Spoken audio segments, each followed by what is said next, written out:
What up, everybody? Power Season 2 Ghost made a decision to go all in trying to get out of the game. First by leading Angela to arrest Lobos and Tommy, but also burning Angela to get Tommy released out of jail. Then it was time for Ghost to make his final move. Eliminate everyone in his organization who could identify him as Ghost, including his plug, Lobos. So Ghost dropped all the bodies himself except Lobos, who he put a hit on from the inside.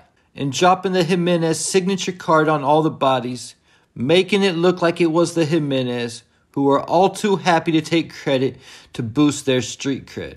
But the problem for Ghost was that two very important players knew the truth about who was behind the murders. Lobos knew it was Ghost who put the hit out on him, and Milan knew it was Ghost who killed his distro, Vladimir. Around this time, Ghost was trying to mentor Dre and brought him alongside him at Club Truth. In one conversation, Ghost told Dre, "Do you really want to be looking over your shoulder for the rest of your life?" When Dre replied to Ghost, "So all of a sudden you're not looking over your shoulder? I saw the card in your drawer." Milan had his girl Tatiana drop the card on Ghost's desk, leaving the question, like father, like son, will Tariq always be looking over his shoulder, even if he decides to try to get out the game? One thing about the game, there is no one to trust. At the end of the day, most everybody in the game is always going to look out for themselves first and foremost. Like Tommy once told Ghost, there's no friends in this game. Kanan taught us that.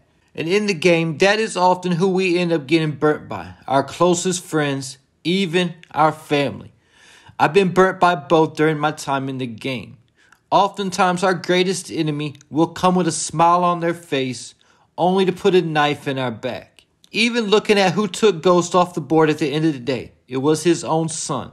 Like Kanan told Tariq in the hallucination that Ghost would never see it coming from Tariq, not from his own son. And when Tommy told Ghost there's no friends in this game, Kanan taught us that. Ghost replied, "And I had more than a friend, I had a brother." Even Ghost's own brother ended up taking a shot at him, killing the woman Ghost loved in the process. That's because even though Ghost and Tommy had a brother-like bond, it still wasn't enough to stop Tommy from choosing Teresi over Ghost, even though Ghost warned Tommy about Teresi. And Tommy took the shot at Ghost when he found out that Teresi was snitching on Ghost and not him. But that was supposed to be his brother, so really it shouldn't have mattered. Kay even tried warning Tommy about Teresi and would have told Tommy that Ghost was more loyal than Teresi any day out of the week. And now that we're on the final 5 episodes of Power Book 2 Ghost, the question remaining is who will survive, who dies, and will anyone get locked up? And will Tariq try to go legit like his father, or will he stay in the game? Diana is pregnant with his child and is trying to use that as leverage to force Tariq out of the game. A much different situation than Ghost and his baby mama Tasha, who said when she first met Ghost, she thought he was going to be the biggest drug dealer in New York City. And Tasha was very comfortable with Ghost in the life and never wanted him to get out until she started feeling the heat herself and also decided that she needed to get out the life. But similar to Ghost and even Tariq in the beginning of Season 4, Tasha still found herself getting in the game through her daycare when she needed money. But like Dre said to Ghost, all of a sudden you're not looking over your shoulder? Even if Tariq tries to get out the game, doesn't mean he won't be looking over his shoulder. He has a lot of blood on his hands, and it could always be an enemy from the past looking for revenge. And if he doesn't clear the board like Ghost did, he would still have to worry about his current enemies also. Right now, Tariq's biggest enemy would have to be Detective Carter.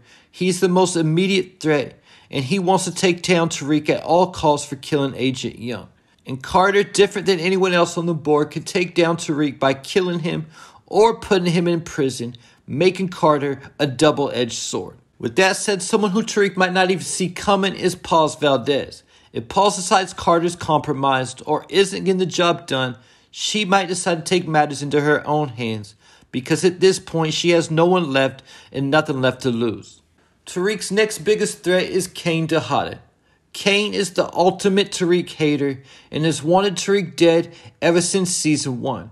Kane blames Tariq for everything bad that's happened to his family, going all the way back to Lorenzo getting locked up when Tariq was like 10.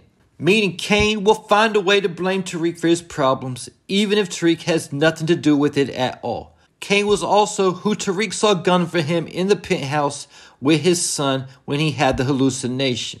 Like Kane, Kane's boss Noma also wants Tariq dead, especially after episode 1 when he targeted Anya. And now that Tariq is dating Anya, Noma's going to be even more pissed off about that. But Tariq has leverage on Noma, making her less of a threat than Kane in my opinion, who is reckless and out of control at times and has far less to lose. There's also the looming threat of Elisa Marie Proctor and the Italian crime family. Dolores read Tariq like a book when he was listening to the recording of Tommy killing Ruiz, and she knows that he was involved in Joe's murder.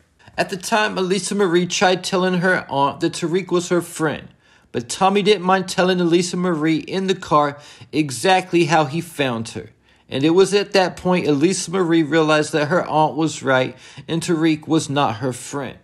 So the hurt that Elisa Marie feels might have more anger directed towards Tariq than Tommy, because the fact she considered Tariq a friend and he betrayed her, while she was always scared of Tommy from the first time she ever saw him.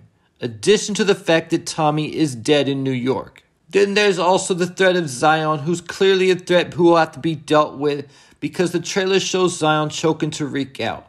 Most of us think that Tariq and Diana will kill Zion also from the trailer.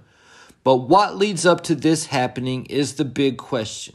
And if Tariq does kill Zion, he could be looking over his shoulder from any potential backlash from Zion's crew if they find out about what happens. And even Zion's plug, whoever that is.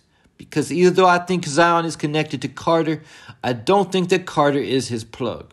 Tariq also has to worry about the sins of the father or mother coming back to haunt him. We already saw this play out with 2-Bit when he got out of jail. He immediately came looking for Tariq because Ghost owed him money. So with that said, 2-Bit could also be a new enemy that Tariq has made, someone he hasn't even considered after stealing his Porsche back from 2-Bit. If 2-Bit were to find out that it was in fact Tariq. Keep in mind that if it wasn't for 2-Bit, Tasha would likely be dead. With that said, another potential enemy could be Cash Grant if he finds out that Tasha is responsible for killing his mother. Either though Tariq has nothing to do with that, Cash could go after Tariq because he can't get to Tasha, who's in WITSEC. From the political or business side of things, Tariq still has to worry about RSJ, who blames Tariq after losing a lot of money in the Weston Ponzi scheme. Congressman Tate, who throughout the series has been both an ally and an enemy to the St. Patrick family. Simon Stern could always come back into play and have a rivalry with Tariq, similar to how he had a rivalry with Ghost, especially if Tariq decides he wants his father's club, Truth, and maybe even the Sachs, Weston, and Baldwin families, respectively. And like I said to start the video, sometimes your biggest enemies come with a smile on their face, only to put a knife in your back. And Tariq's biggest threats could possibly be the ones who are closest to him that he would never expect to take a shot at him, like Braden, Diana, or Effie. Diana and Effie have both played Tariq several times before, and Braden is a wild card now because of his love for Elle and the fact that he's doing coke. And there you have it. Leave your thoughts, theories, and predictions in the comments.